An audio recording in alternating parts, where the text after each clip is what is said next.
बिस्मिल्लाहिर्रहमानिर्रहीम। अस्सलाम वालेकुम गाइस, मेरा नाम है लियाकत अली और आप देख रहे हैं प्रोग्रामिंग अरीना 205। ये हमारा HTML ट्यूटोरियल चल रहा है और इसमें ये 10th वीडियो होने वाला है और ये 10th वीडियो का फर्स्ट पार्ट है। इसमें हम जानेंगे कि इमेज टैग क्या काम करते हैं HTML में। ठीक है, तो चलिए देखते हैं। तो यहाँ पर मैं आता हूँ, आज का एजेंडा देख लेते हैं कि आज हम क्या क्या पढ़ने वाले हैं। तो आज इस वीडियो में हम पढ़ेंगे व्हाट इज इमेज टैग, कि इमेज टैग क्या है।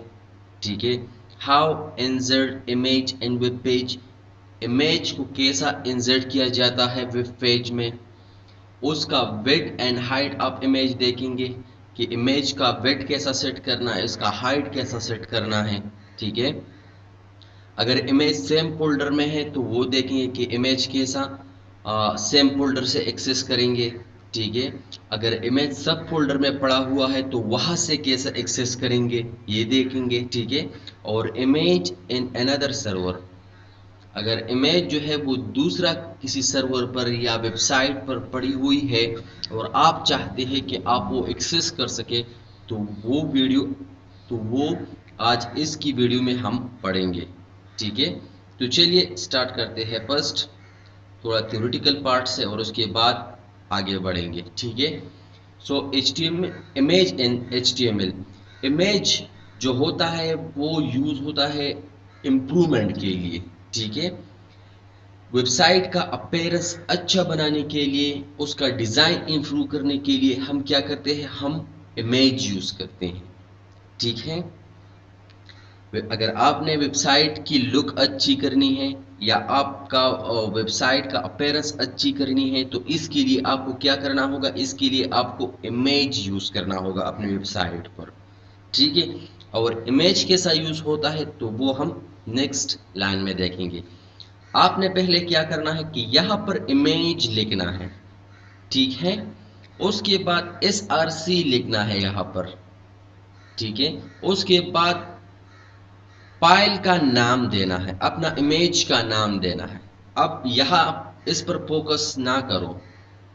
ठीक है, कि ये नाम आपने कैसा दिया हुआ है, ये तो मैंने आपसे पहली वीडियो में बताया था कि एक एब्सोल्यूट यूआरएल होता है और एक रिलेटिव यूआरएल होता है।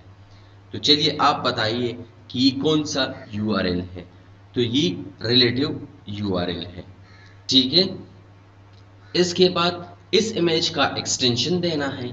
ठीक है, कॉलोन वापस क्लोज करना है, यहाँ पर हमने स्टार्ट किया था तो यहाँ पर क्लोज करना है। ठीक है, अल्टरनेट टेक्स्ट देना है यहाँ पर। अगर कोई भी इमेज किसी भी वजह से वेब पेज पर नहीं देखता है तो इसके लिए हम क्या करते हैं कि यहाँ पर टेक्स्ट जो है वो डाल लेते हैं कि यूजर को ये दिखाई देते। ठीक है, अगर इमेज किसी भी वजह से या इमेज में एरर आ चुका है या सर्वर डाउन है या इमेज का एक्सटेंशन ठीक नहीं है तो उस दौरान जो है वो हम चाहते हैं कि ये टेक्स्ट जो है वो हम अपने यूजर को दिखा सके। ठीक है, तो ALT अल्टरनेट इसके लिए यूज होता है। ठीक है, तो चलिए नीचे हम क्या करते हैं कि इसका सिंटैक्स डिस्कस कर लेते हैं। ठीक है, द HTML इमेज टैग, ये जो इमेज टैग का बात कर रहा है, tag is use to embed an image in web page. ये होता है किस चीज के लिए, इमेज को एम्बेड करने के लिए। असल में इमेज तो एम्बेड नहीं होता टेक्निकली। ठीक है, वो तो हम आगे देखेंगे, लेकिन सिर्फ आपने ये समझ लेना है कि ये इमेज टैग जो है वो एम्बेड करता है किस चीज को, इमेज को अपनी वेब पेज में। ठीक है, दूसरी बात यहाँ पर क्या करते हैं, image are not technically inserted. ये मैंने आपको पहला बता दिया कि इमेज जो है वो टेक्निकली इंसर्ट नहीं होता इनटू ए वेब पेज। ठीक है, जस्ट क्या होता है, image are link to the web page, image just link होता है वेब पेज के साथ। ठीक है, the image tag create a holding space for the reference image, image tag जो है वो जस्ट एक स्पेस को होल्ड कर लेता है, ठीक है। और वो स्पेस जो है रिप्रेजेंट करता है उस लोकेशन को जहां पर आपका इमेज पड़ा हुआ है, ठीक है। ये बात टेक्निकली आपने याद रखनी है कि इमेज असल में वेब पेज पर इंसर्ट नहीं होता। जस्ट इमेज टैग क्या करता है कि इसके लिए एक होल्डिंग स्पेस क्रिएट करता है, और वो होल्डिंग स्पेस जो है वो रेफरेंस करता है उस इमेज को, ठीक है। ये बात आपने हमेशा याद रखनी है, ठीक है। The image tag is empty, ये बात लाजिमी आपने याद रखनी है कि इमेज जो टैग है वो एक एम्प्टी टैग है, ठीक है। इट कंटेन एट्रीब्यूट ओनली, इसमें कुछ एट्रीब्यूट्स होती हैं, इसके अंदर टेक्स्ट आप नहीं डाल सकते, लाइक पेयर टैग जैसा, ठीक है। इसमें जस्ट एट्रीब्यूट से काम चल जाता है, ठीक है। And does not have any closing tag, ये तो जाहिर है कि एम्प्टी टैग है तो उसका कोई भी क्लोज टैग नहीं होगा, ठीक है। The image tag has to require attribute, image tag के साथ टू रिक्वायर एट्रीब्यूट है, ये लाजमी है। पहले नंबर तो SRC का आता है, दूसरे नंबर पर ALT का आता है, अल्टरनेट टेक्स्ट का, ठीक है। तो यहां पर लफ्जी तौर पर पढ़ते हैं।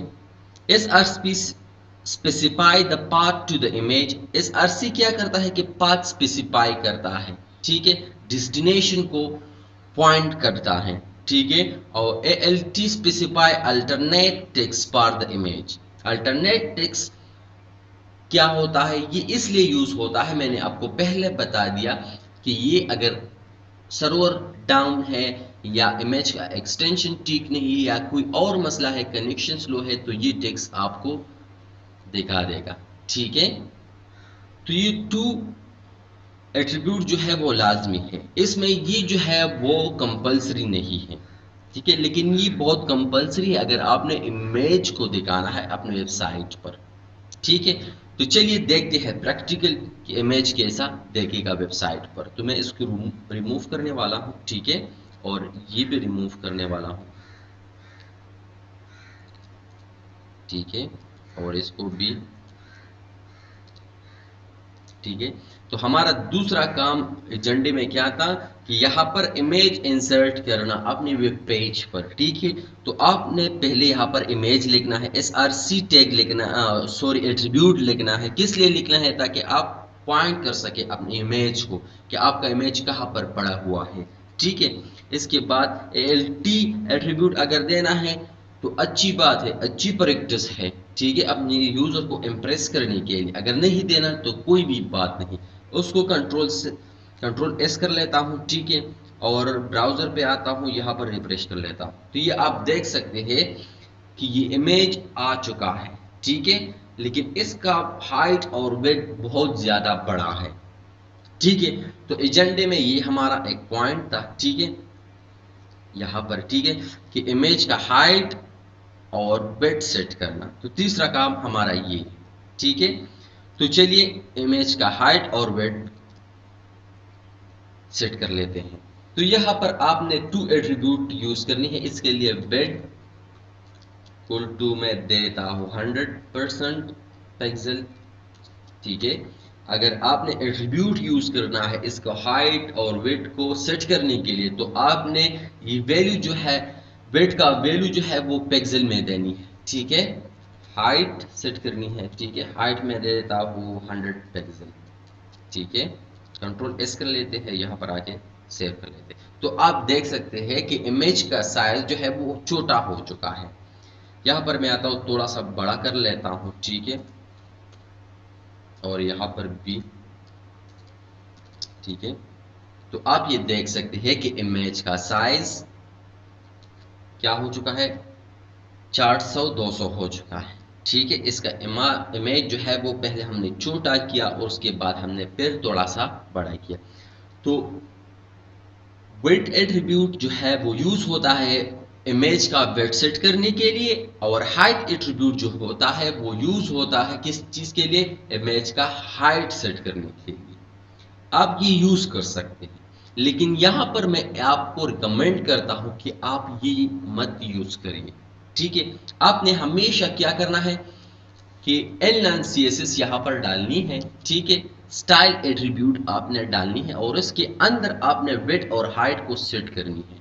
ठीक है, क्यों सेट करनी है इसका फायदा आपको मैं बताता। ठीक है, उसको मैं 200 पिक्सल देता हूँ या 400 पिक्सल। ठीक है, और उसके बाद हाइट हाइट को मैं देता हूँ 200 पिक्सल। ठीक है, कंट्रोल एस कर लेते हैं, यहाँ पर आते हैं तो आप देख सकते हैं कि इसका हाइट और विड्थ सेट हो चुका है। मैं इसका 500 कर लेता हूँ ताकि आपको सही तरीके से दिखा सकूं। ठीक है, तो आप ये देख सकते हैं कि इसका हाइट जो है वो बढ़ चुका है।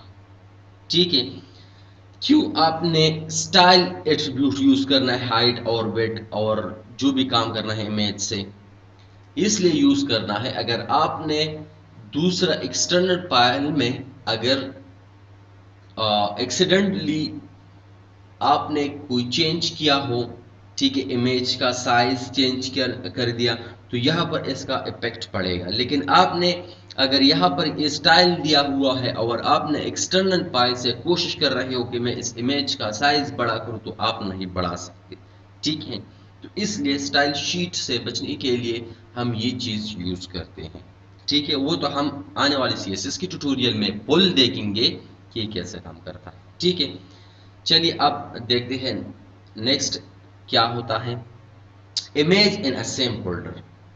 Image in a same folder कैसा एक्सेस करना है, तो ये जो है ये मैंने पहले लिखा हुआ है कि ये इमेज जो है वो मेरे साथ जहां भी मेरा HTML का ये वेब पेज सेव है तो वहां पर भी ये इमेज पड़ा हुआ है। ये इमेज, ठीक है, ये इमेज वहां पर पड़ा हुआ है। आपको मैं दिखा देता हूं। ठीक है, ये मेरा वेब पेज है। ठीक है, HTML फाइल है और ये मेरा इमेज है। ठीक है, ये आप देख सकते हैं। तो ये तो था सेम फोल्डर का एग्जांपल। अब हम देखेंगे सब फोल्डर में। ठीक है, तो सब फोल्डर से इमेज कैसा एक्सेस करना है, तो यहाँ पर मैं आपको पहला दिखा देता हूँ कि सब फोल्डर क्या है। तो यहाँ पर मैंने एक सब फोल्डर बनाया है। ठीक है, इसके अंदर भी फोल्डर हो सकता है और उसके अंदर मैंने इमेज डाला है। ठीक है, लेकिन इसका नाम मैं चेंज करवा लेता हूँ। मैं लिख लेता हूँ प्रो अरीना। ठीक है, और इसको मैं क्लोज कर लेता हूँ। ठीक है, और यहाँ पर आके मैं इसको एक्सेस कर लेता हूँ।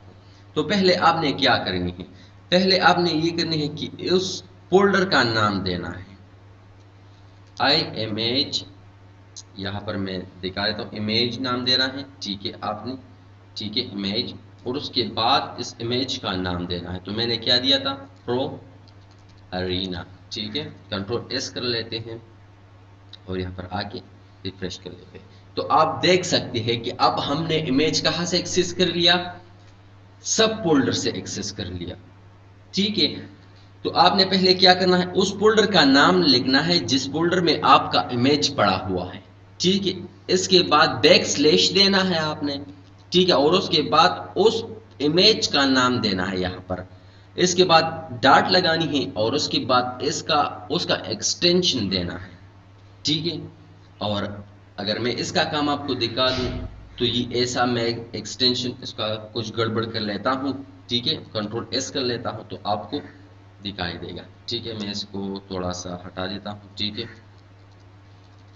तो आपको दिखाई देगा, सॉरी फॉर इंटरप्शन। ठीक है, तो आप ये देख सकते हैं ये ब्रोकन आइकन आ चुका है। इसका मतलब है कि इमेज में कुछ गड़बड़ है। तो मैंने यहाँ पर कुछ टिक्स आपको दिखाया कि सॉरी फॉर इंटरप्शन या सॉरी फॉर कनेक्शन या सॉरी फॉर सर्वर अवेलेबिलिटी। ठीक है, तो इमेज ये मैसेज आप अपनी मर्जी के डाल सकते हैं। ठीक है, तो यहाँ पर हमने तो बात कर लिया सब फोल्डर की, एक्सटर्नल फोल्डर की या सेम फोल्डर की बात हमने की। अब हम बात कर लेते हैं कि अगर इमेज आप एक्सटर्नल वेबसाइट से एक्सेस करना चाहते हो तो आप क्या करेंगे। ठीक है, ये भी क्या बात है, ये कौन सा यूआरएल है, ये रिलेटिव यूआरएल है। ठीक है, अगर आपने वेबसाइट से इमेज को एक्सेस करना है तो इसके लिए आपको यूज करना होगा एब्सोल्यूट यूआरएल, आपने यूज करना होगा। तो चलिए एब्सोल्यूट यूआरएल को कैसे कॉपी कर लेते हैं। कंट्रोल एस कर लेते हैं, ठीक है, और यहाँ पर आते हैं और यहाँ पर मैंने एक वेबसाइट खुली हुई है पिक्सेल, ठीक है। इससे मैं एक इमेज को उठा लेता हूँ, ठीक है। फॉर एग्जांपल एक खूबसूरत सा इमेज जो कि मैं उठा लेता हूँ, ठीक है। यहाँ पर मैं ये इसका यहाँ पर आके मैं उसको कॉपी इमेज लिंक कर लेता हूँ, ठीक है। मैंने इमेज का लिंक जो है वो मैंने कॉपी कर लिया, यहाँ पर आके मैं इसको पेस्ट कर लेता हूँ, ठीक। कंट्रोल एस कर लेते हैं, ठीक है। तो आप ये देख सकते हैं कि इस के साथ https backslashes and image dot pixel dot com पूरा पाथ आ चुका है। तो इसको हम क्या कहेंगे, इसको हम कहेंगे एब्सोल्यूट यूआरएल। एब्सोल्यूट यूआरएल और रिलेटिव यूआरएल के बारे में मैंने आपको पहले वीडियो में बताया है। अगर आपने वो देखनी है तो आपको मैं आई बटन में लिंक प्रोवाइड करूँ, ठीक है। कंट्रोल एस कर लेते हैं, ब्राउजर पे आते हैं और यहाँ पर अपने पेज में यहाँ पर रिफ्रेश कर लेते हैं। तो आप ये देख सकते हैं कि ये इमेज आ चुका है, ठीक है। एक्सटर्नल वेबसाइट से आ चुका है, ठीक है। तो इस वीडियो में हमने क्या पढ़ा,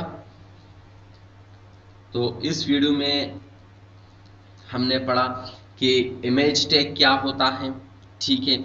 उसका सिंटैक्स हमने डिस्कस कर लिया कि इमेज टैग क्या करता है, एसआरसी एट्रीब्यूट क्या करता है, ठीक है। ये सब कुछ चीज़ें हमने डिस्कस कर लिया, ठीक है। और उसके बाद हमने कैसा इंसर्ट करना है इमेज वो करना सीखा।